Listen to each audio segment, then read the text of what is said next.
Government exams కోసం తక్కువ ఖర్చులోనే maths, aptitude, reasoning వంటి కోర్సులు నేర్చుకోవడానికి ఇప్పుడే కాల్ చేయండి.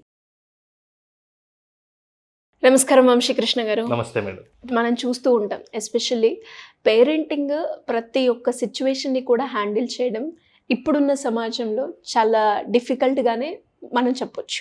అయితే ఎస్పెషల్లీ పిల్లలు బయటికి వెళ్ళినప్పుడు కావచ్చు, లేదంటే వెకేషన్కో ఎక్కడికైనా బయటకు వెళ్ళినప్పుడు షాప్లో వాళ్ళకి నచ్చిన చాక్లెట్స్ కావచ్చు, బొమ్మలు ఇలాంటి కనిపించినప్పుడు అవి కావాలి అని మారం చేయడమే కాకుండా అది కొనిచ్చే వరకు చాలామంది పిల్లలు ఒక్కొక్కరు ఒక్కొక్క రకంగా బిహేవ్ చేస్తూ ఉంటారు. కొందరు ఏడుస్తారు, కొంతమంది నాకు అది కావాలని మొండు పట్టుకొని రోడ్ మీదనే కూర్చొని పోతూ ఉంటారు. ఇలా చాలా చూస్తూ ఉంటాం. అసలు ఎందుకు అలా చేస్తారు? ఇలాంటి సిచ్యువేషన్స్ పేరెంట్స్ ఎలా డీల్ చేయాలి అంటారు?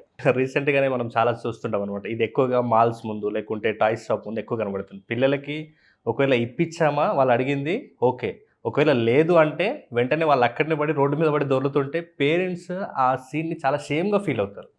అంటే రైట్ పేరెంటింగ్లో కూడా ఆ టైంలో పిల్లల్ని ఎలా హ్యాండిల్ చేయాలనేది ప్రతి పేరెంట్ కూడా తెలుసుకొని ఉండాల్సిన బాధ్యత ఉంది. కాబట్టి మనం ఒకవేళ అలాంటి విషయాన్ని కొంచెం అవేర్నెస్ క్రియేట్ చేస్తే పిల్లల విషయంలో ఇప్పుడు అలాంటి సిచ్యువేషన్ వచ్చినప్పుడు పేరెంట్స్ కూడా వెంటనే ఎమోషన్ అయిపోతుంటారు. సో అసలు ఎందుకు వస్తుంది అట్లా, పేరెంట్స్ ఆ టైంలో ఏం చేయాలి, ఒకవేళ పిల్లలు ఇంకా ఫ్యూచర్లో అలాంటివి చేయకుండా ఉండాలి ఏం చేయాలనేది కూడా మనం ఈ వీడియోలో చూద్దాం మేడం. అయితే ఫస్ట్ ఆఫ్ ఆల్ పిల్లలకి వాళ్ళు భాషపరంగా డెవలప్మెంట్ ఏదైనా ఉంది అంటే అది ఫస్ట్ ఏడిపే అనమాట. పుట్టిన పిల్లలు కూడా వాళ్ళకి ఆకలిస్తుంది అంటే ఏ రకంగా తెలుపుతారు? ఫస్ట్ ఏడుపు రూపంలోనే తెలుపుతారు. అయితే ఒకవేళ అది భాషపరంగా డెవలప్మెంట్లో ఫస్ట్ ఏడుపు అయితే ఎమోషనల్గా వాళ్ళ లోపల వచ్చే డెవలప్మెంట్ ఉంటుంది కదా, ఆ డెవలప్మెంట్ ఏంటంటే వాళ్ళకి సంతోషం, ఉత్సాహం, కుతూహలం అనమాట. అయితే ఫిజికల్గా డెవలప్మెంట్ ఉంటే మనకు బయటికి కనిపిస్తుంది కాబట్టి మన పిల్లలు ఎదుగుతున్నారనేది ఫీల్ ప్రతి పేరెంట్కి వస్తుంది. కానీ ఎమోషనల్ డెవలప్మెంట్ అనేది ఇన్సైడ్గా ఏ పేరెంట్ కూడా కనిపించకపోవడం వల్ల పిల్లలు చేసే కొన్ని బిహేవియర్ వల్ల వాళ్ళు కొంచెం ఎక్కువగా ఇబ్బంది ఫీల్ అవుతుంటారు అనమాట. అంటే పిల్లలు ఇలా మిస్బిహేవ్ చేస్తున్నారేంటి, చెప్తే అర్థం చేసుకోరేంటి, ఇట్లాంటిది ఎక్కువగా రిపీట్ అవుతుంటుంది అనమాట. అసలు ఫస్ట్ ఆఫ్ ఆల్ పిల్లలు ఎందుకు వాళ్ళకి కావాల్సింది మనం ఇయ్యనప్పుడు ఎందుకు అలా మారం చేస్తుంటారు? దానికి రీజన్ ఏంటంటే ఎప్పుడైనా పిల్లలకి అది కావాలి అనుకున్నప్పుడు మనం ఇప్పినప్పుడు వాళ్ళ లోయర్ బ్రెయిన్ ఏదైతే ఉంటుందో అది యాక్టివేట్ అవుతుంది అనమాట. ఓకే, ఆ పిల్లల్లో లోయర్ బ్రెయిన్ యాక్టివ్ అయినప్పుడు పేరెంట్స్ వాళ్ళని ఎంత నచ్చ చెప్పి అది కాదు ఇది కాదు తర్వాత ఇప్పిస్తాను ఎన్ని చెప్పినా కూడా బ్రెయిన్ వినే పరిస్థితిలో ఉండదన్నమాట. అయితే ఈ లోయర్ బ్రెయిన్ యాక్టివ్ అయినప్పుడు వెంటనే పిల్లలు అలా ఎక్కువగా ఇబ్బంది క్రియేట్ చేస్తుంటారు. అలాంటప్పుడు పేరెంట్స్ ఏం చేస్తుంటారంటే వీళ్ళకి కూడా ఇప్పుడు వాళ్ళు అలా చేస్తున్నప్పుడు ఎలా ఆ ఎమోషన్ని కంట్రోల్ చేసుకోవాలో తెలియక పేరెంట్స్ కూడా వాళ్ళ మీద అరిచేస్తుంటారు. కొంతమంది అరుస్తారు, కొంతమంది కొడతారు. ఈవెన్ అది రోడ్డు ఉండొచ్చు, మాల్ ఉండొచ్చు, ఎక్కడైనా ఉండొచ్చు. ఈవెన్ రిలేటివ్స్ ఫంక్షన్స్లో అయినా సరే ఇలాంటి బిహేవియర్ మనకు కనిపిస్తుందంటే వెంటనే పేరెంట్స్ కూడా రియాక్ట్ అవుతుంటారు. అయితే పిల్లలకి అక్కడ లోయర్ బ్రెయిన్ యాక్టివేట్ అయ్యింది కాబట్టి అలాంటి ఇంపల్సివ్ బిహేవియర్ అక్కడ క్రియేట్ అయ్యింది. సేమ్ అదే బిహేవియర్కి మీరు కూడా అదే చిరాకు పడుతుంటే పేరెంట్ లోపల కూడా ఈ లోయర్ బ్రెయిన్ యాక్టివేట్ చేసుకుంటున్నారు సొంతంగా. అయితే మరి ఇప్పుడు ఈ టైంలో మరి పేరెంట్స్ ఏం చేయాలంటే మీరు అంటే జస్ట్ అలాంటి లోయర్ బ్రెయిన్ యాక్టివేట్ అయినప్పుడు మనం సెన్స్ లేకుండా ఏదైతే కొన్ని పనులు చేస్తుంటామో అది లోయర్ బ్రెయిన్ యాక్టివేట్ అయినప్పుడు చేస్తాం. కొంత మనం ఆలోచన చేసి ఇది రైటా రాంగా అనేది మనంతటా మనం డిసైడ్ చేసుకుంటే అది అప్పర్ బ్రెయిన్ యాక్టివేట్లో ఉన్నట్టు అర్థం. అయితే ఇప్పుడు పిల్లలు అలాంటి బిహేవియర్ లోయర్ బ్రెయిన్ యాక్టివేట్ అయినప్పుడు చేస్తున్నారు. అంటే ఇప్పుడు పిల్లల బిహేవియర్ని మార్చాలి అంటే పేరెంట్స్ కూడా అప్పర్ బ్రెయిన్ యాక్టివేట్ చేసుకోవాలి. అంటే మరి ఎలా చేసుకోవాలి అప్పర్ బ్రెయిన్ యాక్టివేట్ అంటే just take a deep breath and relax. ఒకసారి చేసిన తర్వాత అంటే మీ సెల్ఫ్గా మీరు మిమ్మల్ని కంట్రోల్ చేసుకోండి ఫస్ట్ యాజ్ ఎ పేరెంట్గా. తర్వాత మీ పిల్లలు లోయర్ బ్రెయిన్ యాక్టివేట్ అయింది కాబట్టి ఇప్పుడు అప్పర్ బ్రెయిన్ ఎలా యాక్టివేట్ చేయాలంటే సో పిల్లలు ఎక్కడ బాగా కోపంగా ఉన్నారు అనిపించినప్పుడు కొంచెం వాళ్ళ దగ్గర తీసుకుని హగ్ చేసుకున్నప్పుడు వెంటనే వాళ్ళు కొంచెం కూల్గా మళ్ళీ నిదానంగా వెళ్ళి మాట్లాడుతుంటారు. సో ఫస్ట్ ప్రతి పేరెంట్ కూడా పిల్లలకి హగ్ ఇవ్వడం ఫస్ట్ చేయాలి. సెకండ్ ఏం చేయాలంటే పిల్లల్ని ఓపెన్ ఎండెడ్ క్వశ్చన్స్ అడగండి, క్లోజ్ ఎండెడ్ అడగొద్దు. అంటే ఎలా అండి? ఇప్పుడు ఫర్ ఎగ్జాంపుల్ నువ్వు ఇప్పుడు ఆ బొమ్మను ఎందుకు అడుగుతున్నావు? వాడు ఏదో ఒకటి మాట్లాడుతుంటాడు, ఆలోచించి ఈ బొమ్మను నువ్వు ఇంతకుముందు ఎక్కడైనా చూసావా? లేదు మాల్ ముందర నాకు ఈ చాక్లెట్ కావాలని గొడవపడుతున్నాడు. ఈ చాక్లెట్ను నువ్వు ఇంతకుముందు ఎప్పుడైనా తిన్నావా? ఇంతకుముందు మీ ఫ్రెండ్స్ ఎవరైనా తింటున్నప్పుడు చూసావా? ఈ టేస్ట్ నువ్వు అప్పుడు ఎలా ఫీల్ అయ్యావు? ఇలా అడిగినప్పుడు పిల్లలు ఆలోచన చేసి మాట్లాడడం స్టార్ట్ అవుతుంది. అయితే పిల్లలు ఇలా ఆలోచన చేసి మాట్లాడుతున్నారంటే వాళ్ళ లోపల ఏ బ్రెయిన్ యాక్టివేట్ అయినట్టు? అప్పర్ బ్రెయిన్ యాక్టివేట్ అయినట్టు. అంటే లోయర్ బ్రెయిన్ చేసిన పనులు మనకి ఇరిటేషన్ కల్పిస్తే, అంటే రోడ్ల మీద పడి దొర్లడము, ఏడుపు, చికాకు ఉంటే అప్పర్ బ్రెయిన్ యాక్టివేట్ చేసే క్రమంలో, అంటే ఇలాంటి పేరెంట్స్ క్వశ్చన్స్ అడుగుతున్నప్పుడు పిల్లల్లో అప్పర్ బ్రెయిన్ యాక్టివేట్ అవుతుంది. అలాంటి అప్పర్ బ్రెయిన్ యాక్టివేట్ అయినప్పుడు వాడు మాటల్లో పడి వాడి లోయర్ బ్రెయిన్ యాక్టివేషన్ని తగ్గించి అప్పర్ బ్రెయిన్ యాక్టివేషన్ని పెంచుతాడు.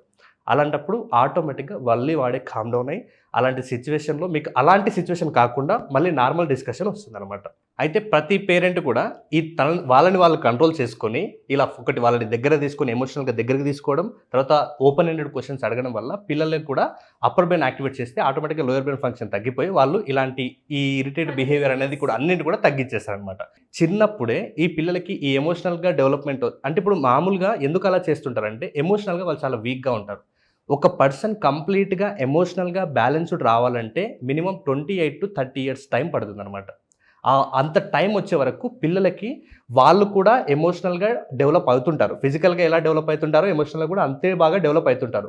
దాన్ని పేరెంట్స్ అర్థం చేసుకొని వాళ్ళని ఎలా ఆ టైంలో హ్యాండిల్ చేయాలనే విషయాన్ని పేరెంట్స్కి తెలిసినట్లయితే మనకు ఏదైతే పిల్లల నుంచి ఇబ్బందిగా మా పిల్లలు మిస్బిహేవ్ చేస్తున్నారు అంటుంటారు కదా, దాన్ని ఓవర్కమ్ చేయవచ్చు అనమాట. దీన్ని ఇంకొకటి పేరెంట్స్ ఏం చేయాలంటే పిల్లలకి ఎమోషన్స్ని పరిచయం చేయండి. అంటే ఏది కోపం, ఏది బాధ, ఏది చిరాకు అనేది పరిచయం చేయకపోతే వాళ్ళు ప్రతిదానికి కూడా ఒకటే ఎమోషన్ని బయటకు తీస్తారు, దాన్ని ఏడుపు అంటారు.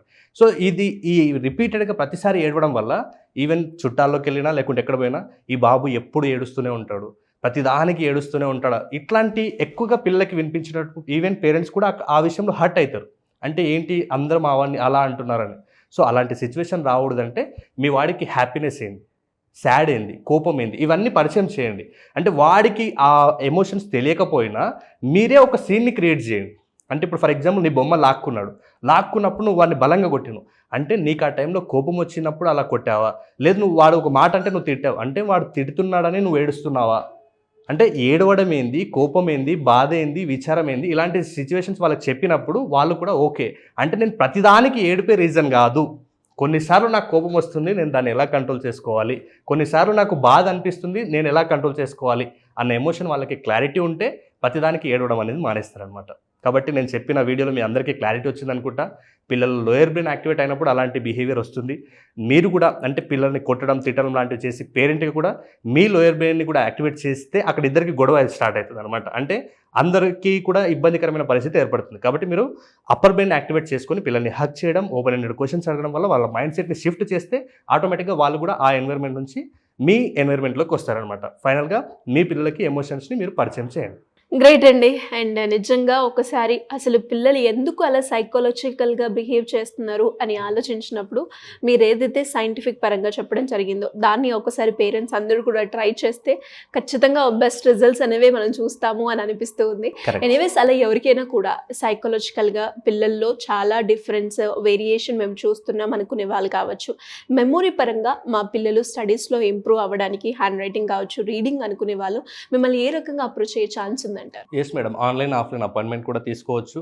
లేదనుకుంటే నేను ఎవ్రీ సండే కూడా టాపర్ స్టడీ సీక్రెట్ అనే 2 hours వర్క్షాప్ని డిజైన్ చేశాను. సో దానికి కూడా అటెండ్ అవ్వచ్చు. అందులో పిల్లల్ని ఎలా చదివించాలనే దాంట్లో పేరెంటింగ్ పాత్ర ఎంత ఉందనేది కూడా నేర్చుకుంటారు. బై పిల్లలు చాలామంది స్టడీస్లో మా పిల్లలు వీక్ ఉన్నారు, దానికి రీజన్ ఒకటే వాళ్ళు ఎలా దాన్ని చదవాలి, ఎలా గుర్తుపెట్టుకోవాలని తెలియకపోవడం వల్ల. కాబట్టి నేను ఎవ్రీ సండే కండక్ట్ చేసే టాపర్ స్టడీ సీక్రెట్ వర్క్షాప్కి పేరెంట్స్ దాంతోపాటు పిల్లలు కూడా ఇద్దరు కూడా అటెండ్ అవ్వచ్చు. ఇంకా మీ పిల్లలకి సంబంధించిన ఏమైనా డౌట్స్ ఉంటే కూడా అక్కడే మనం క్లారిటీగా మాట్లాడుకుంటాం. దెన్ మిస్ అవ్వకుండా అటెండ్ అవ్వండి. ఇది జస్ట్ 199 రూపీస్ మాత్రమే, 2 hours వర్క్షాప్. థ్యాంక్ యూ అండి. Thank you so much. Thank you madam.